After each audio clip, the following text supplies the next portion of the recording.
네, 감사합니다. 제가 처음 하다 보니까 성경을 읽는 걸 깜빡 잊어버렸어요. 하나님 말씀 중에 오늘 출애굽기 2장 제목이 갈대 상자를 띄우세요. 갈대 상자를 띄우세요. 이 말씀입니다. 참 어려운 시대를 지나고 있지만은 그래도 이 상황 속에서 우리가 어떻게 살아야 될지 오늘 출애굽기 2장 1절부터 10절 말씀을 중심으로 해서 같이 한번 생각해 보려고 해요. 지난 금요일에 저희하고 아내하고 저녁을 먹으러 식당을 갔는데 손님이 거의 없는 거예요. 야, 금요일 저녁이면은 자리가 없을 정도로 손님이 많은데 야, 이게 참 상태가 심각하구나 그런 거를 좀 피부로 많이 느낄 수가 있었습니다. 우리 교회도 비대면으로 계속 예배를 드리고는 있지만 참 이렇게라도 예배 드릴 수 있는 게 얼마나 감사합니까? 하지만 같이 만나서 성경 공부하고 교제하고 나누고 이렇게 했으면 더 좋을 텐데 그러지 못하는 것이 많이 아쉬워요.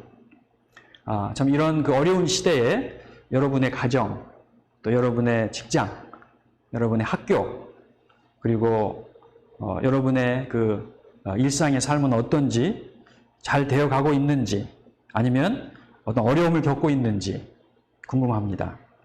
여러분이 가졌었던 그 희망과 꿈과 목표, 이런 것들이 잘 이루어지고 있는지, 아니면 예상치 못한 벽에 부딪혀서 지금 막혀 있는지 어떤가요? 오늘 이 본문을 통해서 이런 상태에서 우리가 어떤 태도를 가져야 될지를 같이 한번 살펴보겠습니다. 지금 이스라엘 백성들이 이집트에 거주한 지, 그래서 그곳에 정착한 지 400년이 지났어요. 처음에 70명으로 시작한 이들은 그 숫자가 점점 불어나서 이집트 백성들의 숫자보다도 더 많아졌어요. 그래서 이집트 왕은 이스라엘 백성들의 인구를 억제하게 하려고, 늘어나지 않게 하려고 사내 아이가 태어나면은 그 아이를 나일강에 던져서 죽게 했습니다.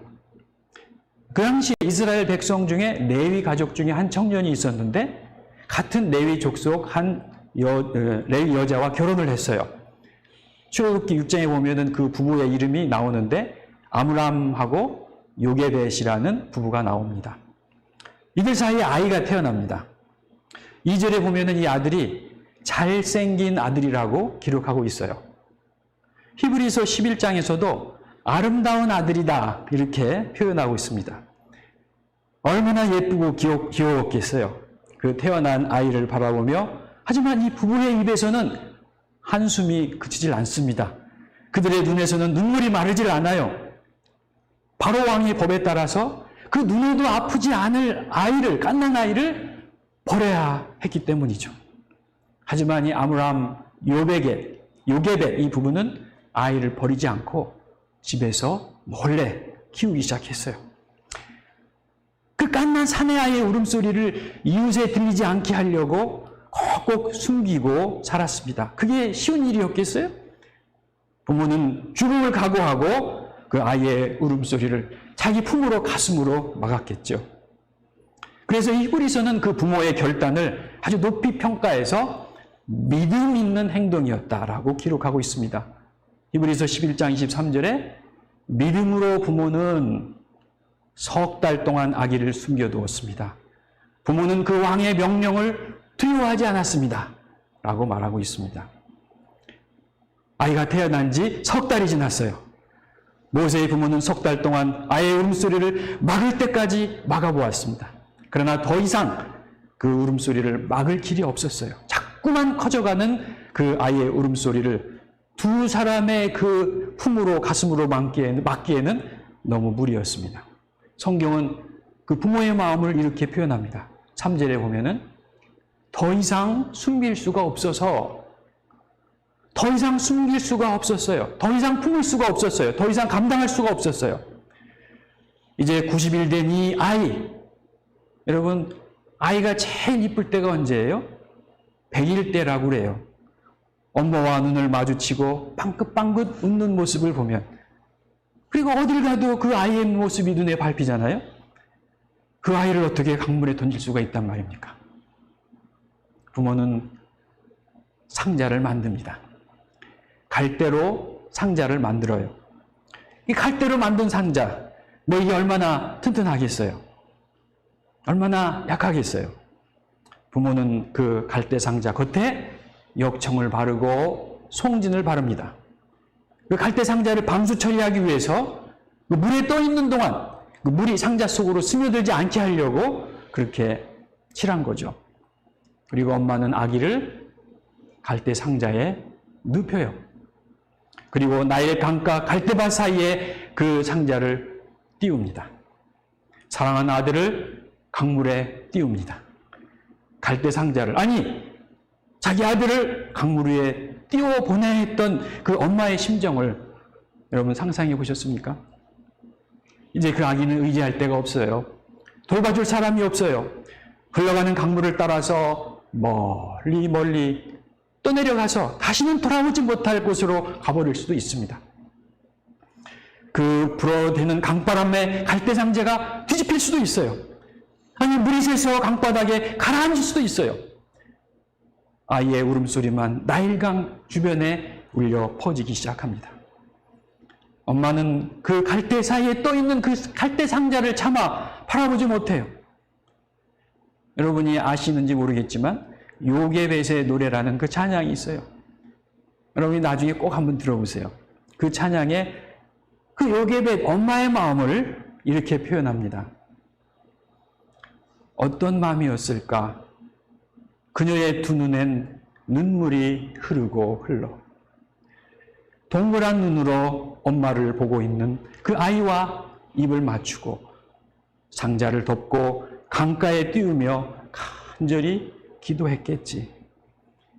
정처 없이 강물에 흔들흔들 흘러가는 그 상자를 보며 눈을 감아도 보이는 그 아이와 눈을 맞추며 주저앉아 눈물을 흘렸겠지. 그때 하지만 그 강가에서 멀찍이 떨어져서 그 떠내려가는 갈대 상자를 지켜보고 있던 사람이 있었어요. 누구예요? 그 갓난 아기의 누이였습니다. 여기 출애굽기 2장 4절은 이렇게 말하고 있습니다.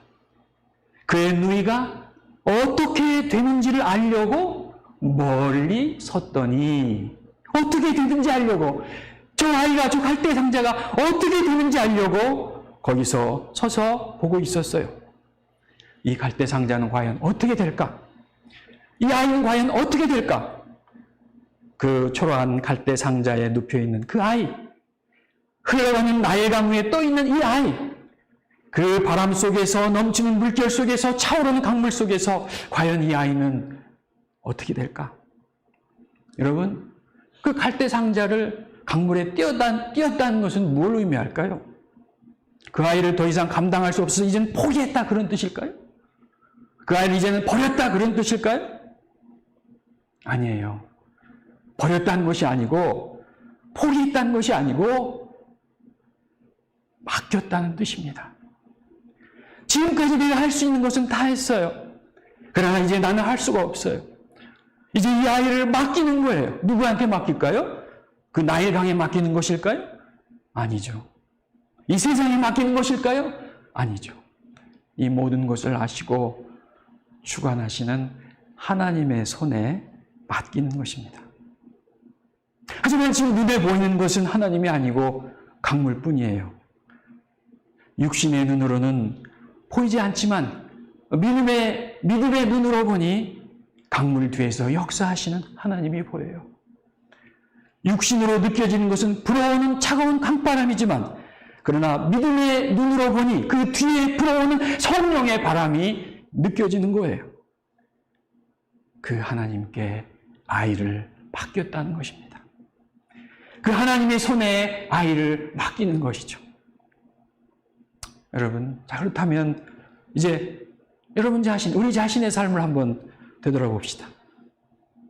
지금까지는 내 힘으로, 내 지혜로, 내 능력으로 내 삶을 이끌어왔다면, 그러나 이 바로 왕과 같은 이 나보다 더 큰 엄청난 세력 앞에서 여러분이 내려놓아야 될 어떤 것이 있다면 그것은 무엇일까요?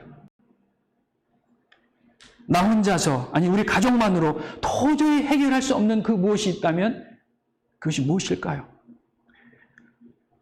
이 본문은 어떻게 하라는 것입니까? 네가 감당할 수 없는 것을 그냥 포기하라 그것입니까? 버리라는 것입니까? 강물에 띄웁니다. 갈대 상자를 만들어 강물에 띄운다는 것은 이 문제를 하나님의 손에 맡긴다는 것을 뜻한 것입니다. 여러분 조용히 한번 생각해 보세요. 여러분 자신이 감당할 수 없는 것이 무엇이겠습니까? 지금 하나님께 맡겨야 될 여러분의 갓난아이, 여러분의 아이는 누구입니까? 아니면 무엇이겠습니까? 그 갈대 상자 안에 넣어야 할 여러분의 아이는 누구겠습니까? 아니면 무엇이겠습니까? 하나님은 지금 우리에게 말씀하십니다. 나에게 맡겨라. 나에게 맡겨라. 제가 아는 한 형제님이 몇 년 전에 회사를 시작했어요. 회사를 시작할 때 기도하고 말씀 묵상하고 예배드리면서 축복 속에서 회사를 시작했지만 처음에는 투자자도 있고 펀드도 잘 들어오고 같이 일하자는 사람도 많이 생겨서 전망이 좋았어요. 하지만 2년 뒤 회사가 무척 어렵다는 말을 들었어요. 펀드도 다 떨어지고 지금까지 최선을 다해 일했지만 이제는 내가 할 수 있는 일이 없다는 거예요. 지금 이대로 아무 변화 없이 몇 달만 지나면 곧 문을 닫아야 될지도 모르겠다는 거예요. 그 형제가 맡겨야 될 아이, 그것은 그 회사인지도 모르겠죠. 이 회사는 어떻게 될까? 제가 미국에서 살 때 제 딸이 대학에 들어가던 일이 생각이 나요. 대학에 보내면서 저는 마음이 많이 아팠어요. 교회를 개척해서 막 성장시킨다는 핑계로, 바쁘다는 핑계로 우리 딸을 잘 돌봐주지 못했어요. 우리 딸은 아빠에 대한 불만이 많았어요. 그런 사이 덜컥 시간이 지나가가지고 이제 딸은 고등학교를 졸업하고 대학에 가기 위해 집을 떠나야 했어요. 제가 산호세에서 살고 있는데 산호세에서 차를 타고 샌디에고까지 한 10시간 동안 운전을 하고 운전한 동안에 저는 선글라스를 썼어요. 아마 제 눈에 흐르는 눈물을 보여주기 싫었던지도 모르죠. 기숙사에 떨궈 놓고 돌아오는 길에 너무 마음이 아파서 막 눈물이 났습니다. 그때 내가 맡겨야 될 아이는 내 딸이었어요. 이 아이는 어떻게 될까? 어떻게 될까? 근데 참으로 놀라운 일이 일어납니다. 갑자기 그 나일강의 그 바로의 공주와 시녀들이 목욕을 하러 나일 강가로 몰려오는 거예요. 공주는 갈대 상자가 놓여있는 갈대밭으로 다가갑니다. 공주는 정말 우연히 갈대밭 사이에 놓여있는 그 상자를 발견해요. 그 갈대 상자를 발견한 것은 그 바로왕의 딸이었습니다. 아이를 강에 버리라고 한 왕이 그 왕의 딸이 강에 버려진 아이를 보고 그리고 그 갈대 상자를 건져냅니다. 공주는 그 갈대 상자를 보고 그 상자를 얼른 강에서 꺼냅니다. 그 갈대 상자를 열어보니 한 사내 아이가 울고 있어요. 이 아이는 어떻게 될까? 멀찍이 바라보았던 그 모세의 누이는 그 공주가 갈대 상자를 건져 올리는 것을 보았어요.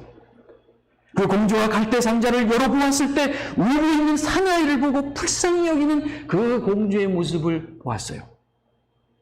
아이를 본 공주는 이렇게 얘기합니다. 히브리 아이구나. 히브리 아이구나. 히브리 아이임을 알아보았던 공주, 그의 마음 한켠에는 그 히브리 아이에 대한 안타까움이 있었던 사람임에 틀림없습니다. 바로 그때 아이는 어떻게 될까 지켜보고 있던 그 아이의 누이는 공주에게 다가가 얘기합니다. 공주님, 이 아이에게 먹여줄 유모를 소개해 드릴까요? 제가 가서 구해올까요? 공주는 어서 구해오너라 라고 얘기합니다.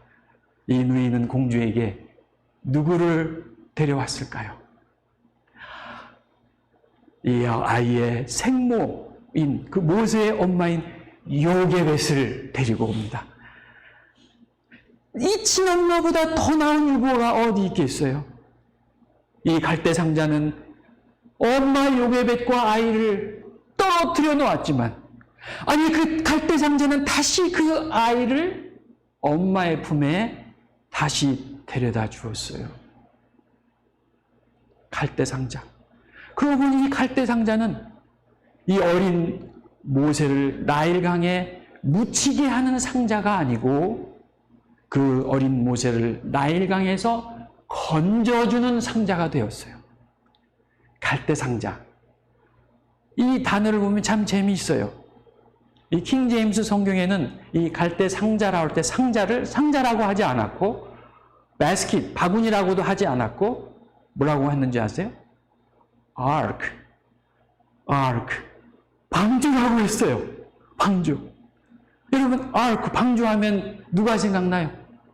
지난주에 우리 앤디 선교사님이 설교해 주셨잖아요. 노아의 방주, 노아의 ark, 방주입니다. 이 방주란 말을 히브리 말로 바꿔보면 테바예요, 테바. 노아의 가족들과 그 동물들을 홍수에서 안전하게 보호해 주었던 테바, 그 방주였어요. 갈대상자는 그 상자가 바로 노아 방주와 같은 역할을 하는 그 갈대상자가 아니라 갈대방주와 같은 것이었죠. 갈대방주. 하나님은 갈대상자를 방주로, 아르크로 바꾸어 주셨습니다. 자, 우리는 여기서 뭘 배울 수 있을까요? 내 힘으로 할 수 없는 것이 있을 때 포기하는 것이 아니라 하나님의 손에 맡기는 것이에요. 그러면 하나님은 우리가 하나님께 맡긴 것을 가지고 그보다 더 크고 더 놀라운 일을 이루시고 행하십니다. 시편 37편 5절에 이런 말씀이 있어요. 너의 갈 길을 주님께 맡기고 너의 갈 길을 주님께 맡기고 주님만 의지하여라. 주님께서 이루어 주실 것이다.